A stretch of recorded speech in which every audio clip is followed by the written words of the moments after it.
The Armory of the 1st Corps of Cadets is a historic armory at 97 to 105 Arlington Street and 130 Columbus Avenue in Boston, Massachusetts. The four-story granite structure was designed by William Gibbons Preston and built beginning in 1891 and finished in 1897. Due to political unrest during the period, the building was designed to withstand mob violence. Its most prominent feature is its six-story tower. It is built in the Romanesque Revival style. The building's staircases are built by the Guastavino system, as are some tower vaults.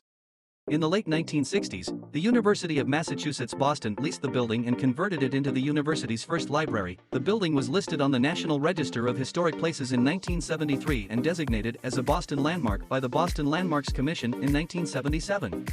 It was known as the Park Plaza Castle and owned by the adjacent Boston Park Plaza, which used it as a banquet facility up until 2014. Currently managed by another company, the venue space is now referred to as the Castle at Park Plaza.